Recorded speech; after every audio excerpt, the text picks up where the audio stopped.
Hello बच्चों, स्वागत है फिर से आपका हमारे यूट्यूब चैनल विजयरथ क्लासेस में। बच्चों आज का हम पार्ट नंबर भूगोल करने वाले हैं, जो हमने पहले यूनिट कंप्लीट कर लिया बच्चों, और हम सेकंड नंबर पर आ चुके हैं भूगोल में, ये लुसेंट की बुक में। तो आज हम भूगोल पढ़ने वाले हैं। तो चलिए बच्चों जानते हैं भूगोल क्या है, कैसे है। तो बच्चों सर्वप्रथम भूगोल शब्द का जो प्रयोग है ना, वो इरेट्रोस्नोजी जो ग्रीक के एक विद्वान थे, ग्रीक एक जगह है जहाँ के विद्वान थे, उनका समय पीरियड 276 से 94 ईस्वी पूर्व में किया था। मतलब उनके द्वारा एक ग्रीक के विद्वान थे जिनका नाम एरिस्टोथनोजी था, जिन्होंने भूगोल शब्द का जो सबसे पहले प्रयोग किया था। और यह शब्द ग्रीक भाषा में दो मूल भाषाओं से बना है। पहला तो पृथ्वी है, ठीक है, जिसे बोलते हैं जियो। दूसरा है ग्राफी, यानी कि पृथ्वी वर्णन, ठीक है, पृथ्वी का वर्णन से प्राप्त किया गया है। दोनों को एक साथ रखने पर इसका अर्थ बनता है पृथ्वी का वर्णन, ठीक है बच्चों।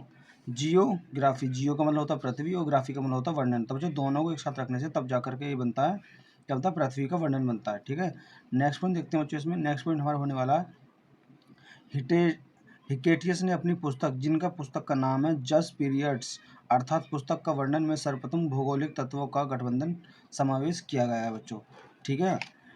अगला पॉइंट पढ़ने वाले हैं बच्चों, 20वीं शताब्दी के आरंभ में भूगोल मनुष्य और पर्यावरण के पारंपरिक संबंधों के अध्ययन के रूप में विकसित हुए थे। यानी कि जो 20वीं शताब्दी हुई थी बच्चों, इसमें भूगोल और मनुष्य और पर्यावरण, इनकी मनुष्य को पर्यावरण के अंदर पता चला था बच्चों कि भूगोल भी होती है, ठीक है। अगला देखते हैं बच्चों, संवाद। संवाद का मतलब होता है, सद्भाव का मतलब होता है, इसके अनुसार मनुष्य अपने पर्यावरण में परिवर्तन में समर्थ था तथा वह प्राकृतिक अनेक संभावनाओं में अपनी इच्छा के अनुसार उपयोग कर सकता था। इस विचारधारा के समर्थ है भूगोल वेता, यानी कि इसके भूगोल वेता जो थे बच्चों, वाइल्ड डी ला ब्लास ऑफ ब्रे थे, ठीक है बच्चों। सेकंड नंबर पर आ जाता है बच्चों, निश्चयवाद। इसके अनुसार मनुष्य के सारे काम पर्यावरण पर निर्धारित होते हैं, मनुष्य को स्वेच्छाचारी रूप कुछ करने की स्वतंत्रता कम है। इस विचारधारा के प्रमुख समर्थक भूगोल वेता हैं, जिनका नाम बच्चों रिएटर और रेटलेज है, ठीक है बच्चों। एलन सैम्पल और होस्टिंग था बच्चों, ठीक है। अब बच्चों देख लेते हैं कुछ मेन पॉइंट। भूगोल का जनक बच्चों हिकेटियस को कहा जाता है। वर्तमान में भूगोल का जनक कौन है बच्चों? अलेक्जेंडर वॉन होमोल्ट है। और व्यवस्थित भूगोल का जनक इरेस्टोनिज को माना जाता है। और भूगोल का जनक, भौतिक भूगोल का जनक पोलियोडियस को माना जाता है बच्चों। और सांस्कृतिक भूगोल का जनक जो है कार्ल ओ सावर को कहा जाता है बच्चों। और गणितीय भूगोल का जो संस्थापक है वो थेल्स एने मीडियन को कहा जाता है बच्चों। विश्व भूगोल का जो निर्माता है वो मार्टिन हैमन को कहा जाता है। विश्व मानचित्र के निर्माणकर्ता जो कि अग्नेजी मेंडर हैं। और भौगोलिक विश्वकोश का रचनाकार स्ट्रोबो हैं, ठीक है बच्चों। नेक्स्ट पॉइंट, इसके अंदर अब हमारी लाइन हेडिंग आने वाली है, भूगोल की कुछ परिभाषाएं। बच्चों भूगोल की कुछ परिभाषाएं दी गई हैं जिनको समझने के लिए हमें इसे पढ़ना पड़ेगा। तो पहले पॉइंट पढ़ते हैं बच्चों। इसके अंदर भूगोल एक ऐसा स्वतंत्र विषय है, यानी कि भूगोल काफ़ी खुला हुआ ऐसा विषय है जो काफ़ी मात्रा में बड़ा है, जिसका उद्देश्य लोगों को विश्व, आकाशीय पिंडों, स्थल, महासागरों, जीव जंतु, वनस्पति, फलों तथा भू धरातल के क्षेत्रों में देखी जाने वाली प्रत्येक एक अन्य वस्तु का ज्ञान करना प्राप्त है बच्चों। इसे स्ट्रोबो के द्वारा कहा गया है ये सब, ठीक है बच्चों। स्ट्रोबो के द्वारा ये परिभाषा दी गई है। स्ट्रोबो के द्वारा परिभाषा ये दी गई है, भूगोल एक स्वतंत्र विषय है, इसका कोई अंत नहीं है बच्चों, जिसके अंदर विश्व के लोगों, आकाशीय पिंडों, स्थल, महासागरों व जीव जंतुओं आदि वनस्पति फलों के बारे में बताया गया है बच्चों। नेक्स्ट पॉइंट इसके अंदर पढ़ने वाले हैं, भूगोल पृथ्वी की झलक के स्वर्ग में देखने वाला अभामन्य विभान है, ठीक है, जिसे कैंडियस टॉलमी के द्वारा कहा गया है। इसके अंदर बच्चों अगला पॉइंट पढ़ने वाले हैं, भूगोल में पृथ्वी के उस भाग का अध्ययन किया जाता है जो मानव के रहने का स्थान है, जिसे आर्थर होम्स के द्वारा कहा गया है। तो चलिए पहली हेडिंग बच्चों इसके अंदर हमारी होने वाली है ब्राह्मण। जानते हैं बच्चों ब्राह्मण क्या है? अस्तित्वमान द्रव एवं ऊर्जा से सम्मिलित होकर, मतलब कि अस्तित्वमान और ऊर्जा से मिलकर के एक ब्राह्मण बना है। दूसरे शब्दों में से सूक्ष्म अणुओं से लेकर महाकाय आकाश गंगाओं तक के सम्मिलित रूप को ब्राह्मण कहा जाता है। यानी कि दूसरे शब्दों में कहा जाए तो सूक्ष्म अणु जितने भी हमारे और आकाश में जितने भी वैसी गैसें हैं बच्चों, इन सबको मिला करके जो है ब्राह्मण बना है, जिसे ब्राह्मण कहा जाता है, ठीक है। ब्राह्मण की उत्पत्ति से संबंधित प्रमुख निष्कर्ष, ठीक है। तो पहला देखते हैं बच्चों ब्राह्मण की निष्कर्ष के लिए महाविस्फोट सिद्धांत, ठीक है बच्चों। यह जो है जेम्स जॉल्स लेमेथियर के द्वारा दी गई थी, ठीक है बच्चों। अगला पॉइंट इसके अंदर पढ़ने वाले हैं, ब्राह्मण की उत्पत्ति के संबंध में महाविस्फोट सिद्धांत जो है सर्वाधिक मान्य सिद्धांत है, ठीक है बच्चों। इस प्रतिपादन बेल्जियन के खगोलीय पादरी एफ जॉर्ज लेमेंतियर ने किया है। बाद में रॉबर्ट बेगोनेर ने इस सिद्धांत की व्याख्या की थी। बच्चों इसके बारे में खुल करके जो है उन्होंने बताया था। तो चलिए बच्चों इसे पढ़ते हैं। महाविस्फोट सिद्धांत का अनुसार जो पहला अनुसार है, आरंभ में वे सभी पदार्थ जिनमें ब्रह्मांड बना है अति छोटे गोलक के रूप में एक ही स्थान पर स्थित था, ठीक है, जिसका आयतन अत्यधिक सूक्ष्म व तापमान व घनत्व अनंत है, ठीक है। अब नेक्स्ट पॉइंट पढ़ने वाले हैं बच्चों। अत्यधिक संकेंद्र के कारण बिंदु का आकस्मिक विस्फोट हुआ, जिससे महाविस्फोट ब्रह्मांडीय विस्फोट का कहा गया। इस अचानक विस्फोट से पदार्थों का बिखराव हुआ, जिसे सामान्य सिद्धांत निर्मित हुए। इसके अलावा कारण पदार्थ बने, जिनके समूह ने अनेक ब्रह्मांडीय पिंडों का सृजन किया। वैज्ञानिकों का विश्वास है कि महाविस्फोट की घटना जो है आज से लगभग 13.7 अरब वर्ष पहले हुई थी। मतलब वैज्ञानिकों के द्वारा कहा गया था कि 13.7 वर्ष पहले जो है इसकी विस्फोट की सिद्धांत हुई थी, व्याख्या हुई थी। और महाविस्फोट के लगभग 10.5 अरब वर्ष पश्चात ही, यानी कि आज से लगभग 4.5 अरब वर्ष पूर्व सौर मंडल का विकास हुआ था। तो हम कह सकते हैं बच्चों ये काफ़ी लंबा प्रोसेस रहा है, ठीक है। इससे आगे बढ़ते हैं बच्चों, जिसमें ग्रहों तथा उपग्रहों का निर्माण हुआ। इस प्रकार बिग बैंग परिघटना से ब्रह्मांड की उत्पत्ति हुई थी। सभी से इनमें निम्न विस्तार जारी है। इसके साक्ष्य के रूप में गंगा के बीच बढ़ती दूरी का साक्ष्य दिया गया है, ठीक है बच्चों। अगला इसके अंदर पॉइंट पढ़ते हैं। ब्रह्मांड ने निरंतर विस्तार के जुटाने में एडम हल्बन का योगदान उल्लेखनीय है। ब्रह्मांड के निरंतर विस्तार का साक्ष्य के रूप में अंतरिक्ष सूक्ष्म तरंगों की उपस्थिति का पता लगाना अंतरिक्ष में रेडशिफ्ट परिघटना है, ठीक है बच्चों। आधुनिक अध्ययनों में सुपरनोवा एक अंतरिक्ष विस्फोट होना भी ब्रह्मांड के विस्तार के साक्ष्य के रूप में माना जा रहा है, ठीक है। नेक्स्ट देखते हैं आगे वाली लाइन क्या होने वाली है। ब्रह्मांड के रहस्यों के जानने के लिए 30 मार्च 2010 को uranium centre of nuclear research के जेनेवा में पृथ्वी की सतह से 50 से लगभग 175 मीटर नीचे की 27.36 किलोमीटर लंबे सुरंग में जॉर्ज ड्रेन कोलाइज यानी कि LHC नामक महाप्रयोग सफलतापूर्वक किया गया, ठीक है बच्चों। मतलब कि पृथ्वी के अंदर क्या है कैसे है इस चीज़ को जानने के लिए जो है एक प्रयोग किया गया, इसे LHC के नाम से दिया गया था। इसके अंदर बच्चों अगला पॉइंट पढ़ते हैं हम। इनमें प्रोटीन बीमों को लगभग प्रकाश की गति से टकराया गया। इस हिग्स बॉक्स के निर्माण का प्रयास किया गया। माना जाता है कि ग्रांड पोर्टल के नाम से जाना जाने वाला हिग्स बॉक्स ही ब्रह्मांड में रहस्य में छिपे हैं, ठीक है बच्चों। अगला पॉइंट इसमें देखते हैं बच्चों, ये इंपॉर्टेंट है। ब्राह्मण का जो व्यास है बच्चों, पूछा जाता है कि ब्राह्मण का व्यास कितना, तो ब्राह्मण का जो व्यास है बच्चों 10 की पावर 8 प्रकाश वर्ष है। ब्राह्मण के अनुमात यानी कि 100 अरब मंदाकिनी इसके अंदर है ब्राह्मण के अंदर, और प्रत्येक मंदाकिनी के अनुमान है कि इसके 100 अरब तारे भी हैं, ठीक है। क्या है बच्चों 3 पॉइंट इससे निकलते हैं हमारे। सबसे पहला पॉइंट निकलता है 10 की पावर 8 प्रकाश वर्ष है ब्राह्मण व्यास का। ब्राह्मण का अनुमान है जो कि जिसके अंदर 100 अरब मंदाकिनी है और प्रत्येक मंदाकिनी के अंदर 100 अरब तारे हैं, ठीक है। अब बच्चों मंदाकिनी क्या है, तो मंदाकिनी के बारे में जानते हैं। तारों का ऐसा समूह जो धुंधला सा दिखाई पड़ता है तथा जो तारा निर्माण प्रतिक्रिया का शुरुआत गैस पुंजी है, मंदाकिनी कहलाता है। हमारी पृथ्वी की अपनी एक मंदाकिनी है जिसे दूध मेखला या आकाशगंगा के नाम से जाना जाता है, ठीक है बच्चों। तो हम ये कह सकते हैं कि पृथ्वी की अपनी एक मंदाकिनी है जिसका नाम जो है दूध मेखला या आकाशगंगा के नाम से जाना जाता है। अब तक ज्ञात इस मंदाकिनी का 80% भाग सर्पीला है। इस मंदाकिनी को सबसे पहले गैलीलियो के द्वारा देखा गया था। जो पूछा जाता है कि मंदाकिनी को सबसे पहले किसके द्वारा देखा गया था, मंदाकिनी को सबसे पहले गैलीलियो के द्वारा देखा गया था। आकाशगंगा की सबसे नज़दीकी मंदाकिनी को देवयानी कहा जाता है। आकाशगंगा के पास जो सबसे पहले मंदाकिनी पड़ती है उसको देवयानी मंदाकिनी के नाम से जाना जाता है। अगला पॉइंट बच्चों, नवीनतम ज्ञात मंदाकिनी इन ड्राफ मंदाकिनी यानी कि निहारिका। यह एक ब्रह्मांडीय नर्सरी है जहाँ तारों का जन्म होता है, यानी कि जहाँ पर तारे रहते हैं बच्चों उसे निहारिका कहा जाता है, और जहाँ पर तारों का जन्म होता है उसे ब्रह्मांडीय नर्सरी के नाम से जाना जाता है। निहारिका में धूल है, गैसों का बादल है, सभी तारों का जन्म निहारिका में होता है। तो हम कह सकते हैं कि जितने भी तारे हैं वो सभी निहारिका में जाकर के पैदा होते हैं, जन्म होता है इनका। सिर्फ कुछ दुर्लभ अवसरों को छोड़कर उनमें न्यूट्रॉन तारे और श्याम विवर, ठीक है बच्चों, बनाते हैं। वैसे ही न्यूट्रॉन तारे और श्याम विवर मृत तारे माने जाते हैं। यहाँ पाए जाने वाले गैसों में हाइड्रोजन, हीलियम गैस होती है, ठीक है बच्चों। यहाँ पर सबसे ज़्यादा जो है गैस पाई जाती है, हाइड्रोजन और हीलियम गैस पाई जाती है। वे अन्य जो है आकृतक व प्लाज्मा गैसें होती हैं। बच्चों अगला पॉइंट देखते हैं। निहारिका दो अलग अलग कारणों से बनी है। निहारिका जो है दो कारणों से बनी है। वो दो कारण कौन कौन से? पहला कारण बच्चों ब्राह्मण की उत्पत्ति है और दूसरा कारण है बच्चों किसी विस्फोट तारे से बने सुपरनोवा, ठीक है। दो तरीके हैं जो कि निहारिका को दो अलग अलग भागों में बांटा गया है। अगला पॉइंट देखते हैं। जो ब्राह्मण के जन्म के बाद परमाणुओं का जन्म हुआ था। परमाणु नहीं थे बच्चों। परमाणु कब आए? जब ब्राह्मण का जन्म हुआ और इन परमाणुओं में से धूल और गैसों के बादलों का निर्माण हुआ। मतलब कि हम कह सकते हैं कि बच्चों चेन सी बनी हुई है।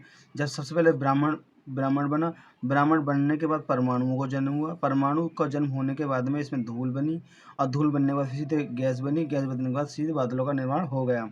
सुपरनोवा जो एक तारा है जो पदार्थ उत्सर्जित करता है, इन सभी निहारिका का जन्म होता है जिसके अंदर। इसके उदाहरण दो हैं। पहला है वेल, दूसरा है कर्क। निहारिका की उत्पत्ति ब्राह्मण के जन्म और सुपरनोवा के मिश्रण से ही हो सकता है बच्चों, ठीक है। अगला देखते हैं बच्चों निहारिका के बारे में। कुछ प्रकार हैं। पहला प्रकार है निहारिका उत्सर्जन निहारिका। यह सबसे सुंदर और रंग बिरंगी होती है। यह कुछ रहे तारों से प्रकाशित होती है। उदाहरण है चील, झील व निहारिका। इन तीन नाम दिए गए, चील, झील व निहारिका। दूसरा है पर्वत निहारिका। यह तारों को प्रकाश को परिवर्तित करती है। ये तारे तो या निहारिका के अंदर होते हैं, पास में होते हैं। इनके उदाहरण बच्चों फिलेडेस निहारिका है। तीसरा है बच्चों, तीसरा पढ़ते हैं क्या है। तीसरा बच्चों श्याम निहारिकाएं। यह अपने पीछे से आने वाले प्रकाश को एक दीवार की तरह रोक देती है और यही कारण है कि यह अपनी आकाशगंगा में बहुत दूर तक नहीं दिख सकती। तीसरा बच्चों ग्रहीय निहारिका, ठीक है बच्चों। हेलो दोस्तों, नेक्स्ट पॉइंट देखते हैं कौन सा होने वाला बच्चों। नेक्स्ट पॉइंट हम पढ़ रहे हैं ग्रहीय निहारिकाएं। इनका निर्माण उस वक्त होता है जब एक सामान्य तारा एक लाल दानव तारे में मिलकर अपने बाहरी तहों को उत्सर्जित कर देता है। इसी वजह से इनका आकार गोल गोल होता है, ठीक है बच्चों। अगला है ओरियन नेबुला। हमारी आकाशगंगा के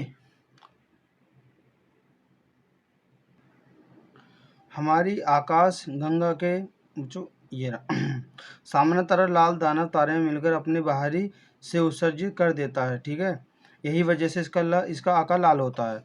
ओरियन नेबुला हमारी आकाशगंगा के सबसे शीतल और चमकीले तारों का समूह। तारे के बारे में विस्तृत जानकारी के लिए भौतिक का अध्ययन ब्रह्मांड देखें, ठीक है बच्चों। अगले देखते हैं टॉपिक हमारा क्या है बच्चों। अगली हेडिंग हमारी होने वाली है सौरमंडल, ठीक है बच्चों। सौरमंडल के बारे में जानते हैं। तो पहली हेडिंग है पहली पॉइंट इसके अंदर सूर्य के चारों ओर चक्कर लगाने वाले विभिन्न ग्रहों, क्षुद्रग्रहों, धूमकेतुओं, उल्काओं व अन्य आकाश पिंडों के समूह को सौरमंडल कहते हैं। बच्चों सौरमंडल जो है काफ़ी चीज़ों से मिलकर के बना है और ये वही चीज़ें बताई गई हैं। तो जिसे सबसे पहले है ग्रहों, क्षुद्रग्रहों, धूमकेतुओं और उल्काओं, अन्य आकाश पिंडों के समूह से सौरमंडल कहते हैं। सौरमंडल के सूर्य का जो प्रमुख है, क्योंकि सौरमंडल निकाय के द्रव का लगभग 99.999 द्रव सूर्य से में निहित है, ठीक है बच्चों। सौरमंडल के समस्त ऊर्जा का स्रोत भी सूर्य ही है। अगला देखते हैं बच्चों पॉइंट प्लेनेमस। सौरमंडल से बाहर बिल्कुल एक जैसे दिखने वाले जुड़वा पिंडों का एक समूह है, जिसके अंदर बच्चों अब अगली हेडिंग होने वाली है सूर्य। सूर्य के बारे में बच्चों हम जानने वाले हैं कौन कौन से पॉइंट हैं महत्वपूर्ण जो कि पूछे जाते हैं एग्जाम में और बच्चों जो जरूरी भी है जानकारी के लिहाज से, ठीक है बच्चों। तो शुरू करते हैं। सूर्य सौरमंडल का प्रधान है, यानी कि सौरमंडल का प्रधान कौन है बच्चों? सूर्य है। यह हमारी मंदाकिनी दूध मेखला के केंद्र से लगभग 30,000 प्रकाश वर्ष की दूरी पर एक कोने में स्थित है, ठीक है। यह दूध मेखला मंदाकिनी के चारों ओर 250 किलोमीटर से की गति से परिक्रमा कर रहा है बच्चों। इसकी जो चाल है लगभग 250 प्रति किलोमीटर घंटा, यानी कि एक घंटे में 250 किलोमीटर चल रहा है, जिसका परिमाण कुल दूध मेखला के केंद्र के चारों ओर एक बार घूमने में लगा समय 25 करोड़ यानी कि 250 मिलियन वर्ष है, ठीक है। दूध मेखला का बच्चों से चक्कर लगाने 25 करोड़ वर्ष लगते हैं, मतलब 250 मिलियन वर्ष। ठीक है, जिसे ब्राह्मण वर्ष कहते हैं। ठीक है, इस प्रक्रिया को ब्राह्मण वर्ष कहा जाता है। सूर्य अपने अक्ष पर पूर्व से पश्चिम की ओर घूमता है। ठीक है बच्चों, इसका मध्यम भाग जो है 25 दिनों में, वह ध्रुवीय भाग 35 दिनों में एक घूर्णन करता है। बच्चों इसके अंदर अगला पॉइंट पढ़ते हैं। सूर्य एक गैसीय गोला है, मतलब सूर्य को गैसीय गोला कहा जाता है, जिसके अंदर कौन कौन सी गैस है बच्चों। ठीक है, जिसमें हाइड्रोजन 71% है, हीलियम 26.5% है, और अन्य जो गैस हैं वो 2.5% है। सूर्य का केंद्रीय भाग जो है क्रोड कहलाता है, जिसका तापमान लगभग बच्चों 1.5 इंटू 10⁻⁷ डिग्री सेल्सियस होता है, तथा सूर्य के बाहरी सतह का जो तापमान है वो 6000 डिग्री सेल्सियस है। अगला पॉइंट पढ़ते हैं बच्चों। हैसबैथ ने बताया है कि 10⁷ डिग्री सेल्सियस ताप पर सूर्य के केंद्र पर 4 हाइड्रोजन नाभिकीय मिलियन व हीलियम नाभिकीय का निर्माण होता है, अर्थात सूर्य के केंद्र पर नाभिकीय संलयन होता है, जो सूर्य की ऊर्जा का स्रोत है। ठीक है बच्चों, अगला पॉइंट पढ़ते हैं। सूर्य की दीप्तिमान सतह को प्रकाश मंडल कहते हैं। प्रकाश मंडल के किनारे प्रकाश वर्ष नहीं होते, क्योंकि सूर्य का वायुमंडल प्रकाश का अवशोषण कर लेता है। इसे वर्णमंडल कहा जाता है। यह लाल रंग का होता है। ठीक है बच्चों, यह सूर्य ग्रहण के समय जो है सूर्य के आने वाले भाग को सूर्य किरण कहते हैं, यानी कि कोरोना कहते हैं। यह सूर्य का भ्रम ताप पर होता है। सूर्य किरण जो कि एक्स किरण उत्सर्जित करता है, इसे सूर्य का मुकुट कहा जाता है। परम सूर्य ग्रहण के समय सूर्य किरण से प्रकाश की प्राप्ति होती है। सूर्य की जो उम्र है बच्चों 5 मिलियन वर्ष है। ठीक है बच्चों, जो अगला पॉइंट पढ़ते हैं बच्चों, जो इम्पोर्टेंट है, ब्राह्मण के बारे में हमारा बदलता दृष्टिकोण। प्रारंभ में पृथ्वी की संपूर्ण ब्राह्मण का केंद्र माना जाता है। इसी परिक्रमा सभी आकाशीय पिंड विभिन्न कक्षाओं में कहते हैं। ये भूकेंद्रीय सिद्धांत कहा गया है। इसका प्रतिपादन मिस्र यूनानी खगोलशास्त्री ब्लाडियस टॉलमी ने 140 ईसा पूर्व में कहा था। इसके बाद पोलैंड खगोलशास्त्री निकोलस कोपरनिकस के द्वारा 1473 ईस्वी से लेकर 1543 ईस्वी ने यह दर्शाया है कि सूर्य ब्राह्मण के केंद्र पर है। यह उसकी परिक्रमा करते हैं। अंदर सूर्य का जो ब्राह्मण है ना, केंद्र का बना है। सूर्य केंद्रीय सिद्धांत जो है 16वीं शताब्दी में टायकोब्रे के सहायक जोहानिसबर्ग प्लेसर में घरे कक्षाओं के नियमों की खोज पर कहा गया था। ठीक है बच्चों, आगे देखते हैं क्या होने वाला है।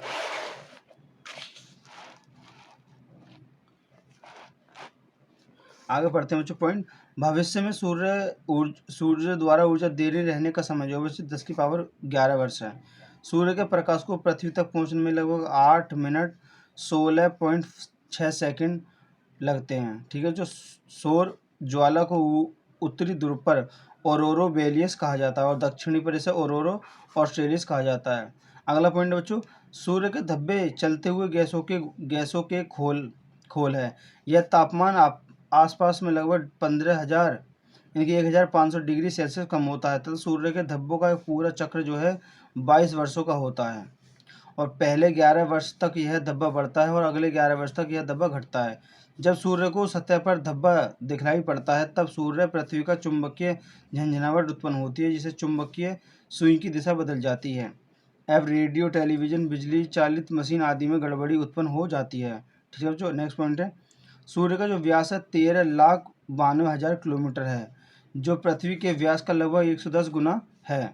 अगला पॉइंट इसमें, सूर्य हमारी पृथ्वी से 13 लाख गुना बड़ा है और पृथ्वी से सूर्यताप का जो है 2 अरबवा भाग मिलता है। ठीक है बच्चों, अगला पॉइंट देखते हैं क्या होने वाला। अगला पॉइंट होने वाला बच्चों सौरमंडल के पिंड।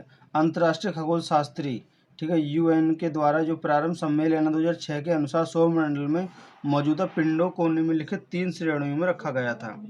परंपरागत, जिसमें बुध है, शुक्र है, पृथ्वी है, मंगल है, बृहस्पति है, शनि है, अरुण है, वरुण है। बोनो ग्रह का जो है बच्चों प्लूटो है, चेरान है, सेरस है, जो कि 2003 यूबी थी। ठीक है, तीसरा पॉइंट है बच्चों लघु सौरमंडलीय पिंड। धूमकेतु, उपग्रह व अन्य छोटी खगोल पिंड है। ठीक है बच्चों, इसके अंदर पढ़ने वाले हैं ग्रहों को। ग्रह वे खगोल पिंड हैं जो निम्न शर्तों को पूरा करते हैं, जो सूर्य के चारों ओर परिक्रमा करते हैं, उसमें पर्याप्त गुरुत्वाकर्षण बल को बल हो जिसमें एक गोला स्वरूप ग्रहण करते हैं, उसके पास एक क्षेत्र साफ हो, यानी उसके पास आसपास एक खगोल शास्त्री पिंडों की भीड़ भाग ना हो। ग्रहों की उपयुक्त परिभाषा यूएन के सम्मेलन में बताई गई थी। यहाँ की परिभाषा के आधार पर प्लूटो को ग्रह के श्रेणी से निकाल दिया गया और फलस्वरूप परंपरागत ग्रहों की संख्या जो है 9 से घटाकर 8 रह गई थी। यह को बौने ग्रह की श्रेणी में रखा गया है। ग्रहों को 2 भागों में विभाजित किया गया है बच्चों, ठीक है। 2 भाग कौन कौन से बच्चों? पार्थिव है और आर्थिक है, ठीक है बच्चों। आज के लिए यहीं खत्म करते हैं और नेक्स्ट वीडियो में जो हम यहाँ से शुरू कर रहे होंगे, ठीक है बच्चों, पार्थिव से। तो बच्चों मिलते हैं नेक्स्ट वीडियो में।